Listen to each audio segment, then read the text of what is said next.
Welcome back to Dark Radio. Tonight, we unravel one of the bloodiest and most haunting chapters in American criminal history. The story of an ordinary man, a truck painter by trade, but a ruthless predator behind closed doors. He became infamously known as Gary Ridgway, the Green River Killer, the man who spread fear across Washington state for decades. How could a man so ordinary, so unremarkable, murder at least 49 women, and possibly many more? And what turned this average man into a relentless hunter along the banks of the Green River? Gary Leon Ridgway was born on February 18, 1949, in Salt Lake City, Utah, into a poor working-class family. His childhood was anything but peaceful. His parents often fought, and his mother, Mary Ridgway, was described as controlling and harsh, leaving lasting psychological scars on young Gary. As a teenager, Gary was plagued by isolation and insecurity.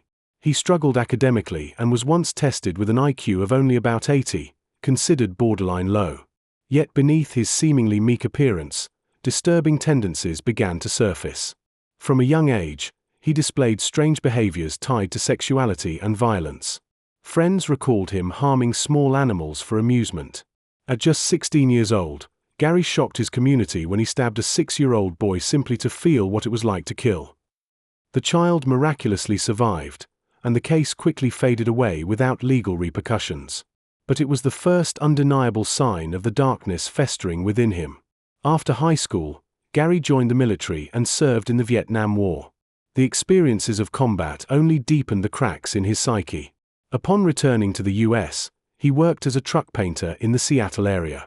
On the surface, Gary was an average man, married, with a son, living in a modest house. But behind that facade lurked a bloodthirsty killer, driven by lust and a deep-seated hatred toward women. In the early 1980s, Seattle and its surrounding areas were experiencing social unrest. Prostitution thrived along highways, where young women risked their lives each night, trading danger for a handful of cash. Within this environment, Gary Ridgway found his perfect hunting ground. On the surface, he was nothing more than an average truck painter with a forgettable face. He often drove his blue pickup truck through King County highways, searching for prostitutes or teenage runaways. To him, they were easy prey, women society already ignored, whose disappearances would barely raise alarm. In 1982, the body of 16-year-old Wendy Lee Caulfield was found floating in the Green River. She was a runaway, struggling to survive, forced into sex work. At first, police assumed it was an isolated case. But within weeks, more bodies surfaced: Deborah Borner, 23, Marsha Chapman, 31, Cynthia Hines, 17, and Opal Mills, 16. The chilling similarities soon caught the attention of King County investigators. Yet they had no idea a serial killer was just beginning his grim spree. Ridgway's method was disturbingly consistent. He lured victims with fake kindness, offering money for sex. Once inside his truck, he drove them to remote areas near rivers or wooded trails. Then he strangled them with his hands, quick, silent, and leaving minimal evidence. Ridgway later admitted that strangling gave him a twisted sense of total control, a dark thrill he could never resist. After killing, Ridgway often dumped the bodies in clusters, sometimes revisiting the sites to commit necrophilic acts. This grotesque ritual underscored his deeply deranged psyche. Within just 2 years, dozens of women had vanished. Their remains were discovered along the Green River, under bridges, deep in the woods. The press coined the name the Green River Killer for the unidentified predator, and panic spread across the community. Sex workers lived in constant terror, yet desperation still forced them onto the streets, lambs walking into the wolf's den. For law enforcement, the case was nearly impossible. Victims came from vulnerable, transient backgrounds, with little family to report them missing. Leads were scarce. Ridgway knew this, and he exploited it mercilessly.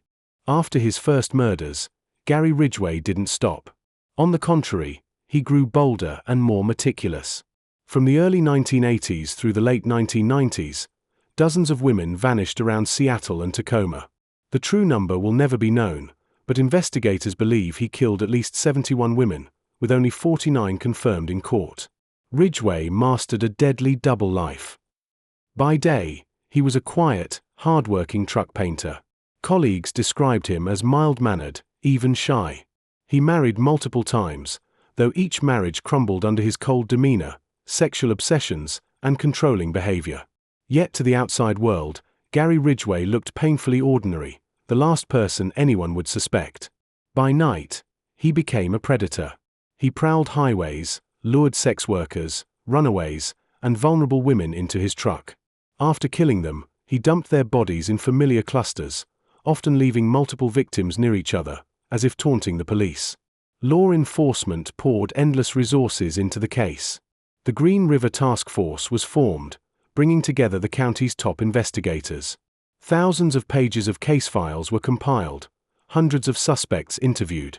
Desperate for insight, they even consulted Ted Bundy, the infamous serial killer awaiting execution in Florida.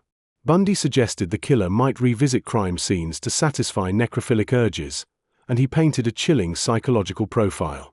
But without evidence, these remained only theories. Ridgway continued to kill undisturbed. The greatest challenge was the invisibility of the victims.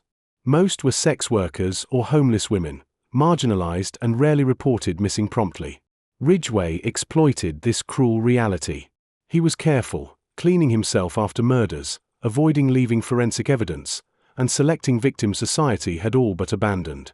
For nearly 2 decades, Washington lived in fear. Women avoided traveling alone, especially along Highway 99, a hunting ground for the killer. Newspapers spread the legend of the Green River Killer, making him a phantom of terror haunting the state.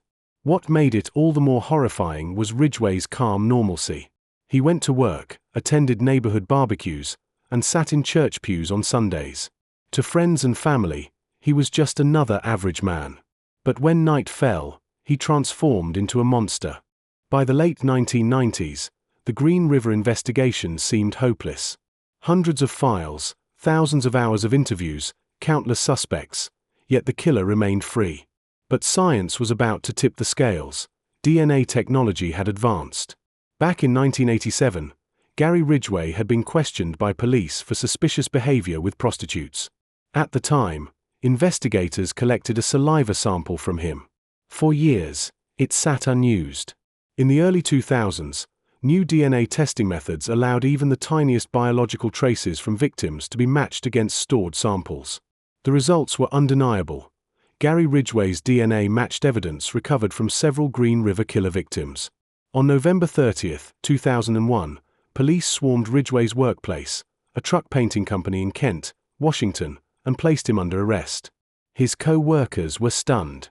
To them, Gary was mild-mannered, quiet, the last person they'd ever suspect. The revelation was incomprehensible. Initially, Ridgway denied everything. He sat cold and expressionless, denying the murders with chilling calm. But as DNA evidence stacked up, his lies crumbled. He finally confessed, marking one of the most pivotal breakthroughs in American criminal history. The truth that followed was even more horrifying.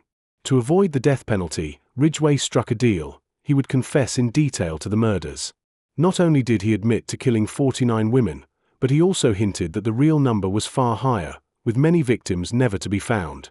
He described his killing process as if it were a routine job: driving, selecting prey, strangling, dumping the body. For Ridgway, murder had become habitual, a grim ritual. He even claimed he believed he was cleaning the streets of prostitutes, a delusion that made his crimes even more grotesque. Ridgway's confessions shocked investigators not just for their content, but for his complete lack of remorse. His detached, matter-of-fact tone left seasoned detectives chilled to the bone. In December 2003, Gary Ridgway finally stood trial. This was no ordinary court case. It was one of the most shocking trials in U.S. history. The entire nation watched, while the victims' families prepared to confront the man who had destroyed their lives. In court, Ridgway coldly admitted to killing 49 women. The number alone was staggering, but what chilled observers most was his demeanor. He spoke of murder as if he were describing routine tasks, without emotion, without remorse. His plea agreement spared him from the death penalty. In exchange, he was required to fully cooperate and confess to all his crimes. For some families, the lack of execution felt like an injustice. Yet others understood.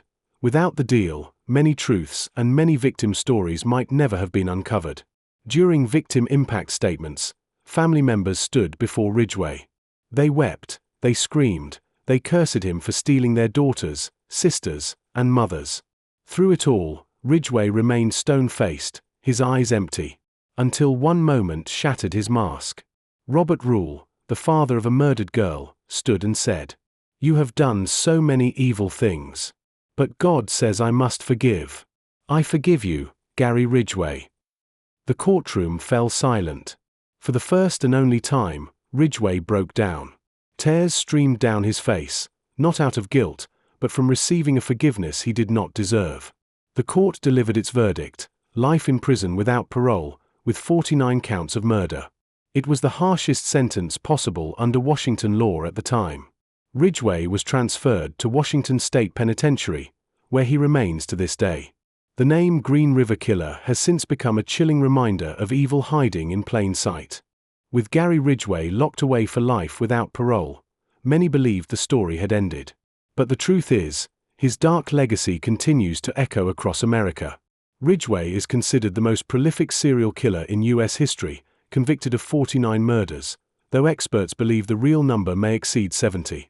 He once chillingly admitted, "I killed so many women, I can't remember all of their names." That statement was a dagger to the hearts of the victims' families, many of whom still wait, decades later, to recover the remains of their loved ones. For some, closure will never come. Ridgway's story forces us to confront an unsettling reality.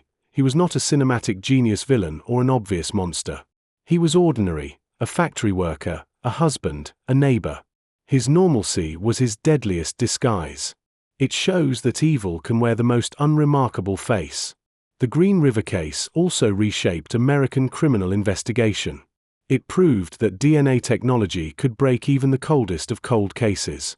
After Ridgway's conviction, law enforcement across the country invested heavily in DNA databases and forensic science. But beyond forensics, the case raised difficult questions. Why were vulnerable women, prostitutes, the homeless, the poor, left so unprotected? Had the victims belonged to a different social class, would the urgency and resources have been greater? These questions linger, fueling debates about justice and inequality. Gary Ridgway will die behind bars, but the name the Green River Killer will endure as a chilling warning. Evil doesn't always hide in the shadows. Sometimes it smiles, works a day job, and lives right next door. If the shadows of this story unsettled you, you're not alone. Evil often hides behind the most ordinary faces.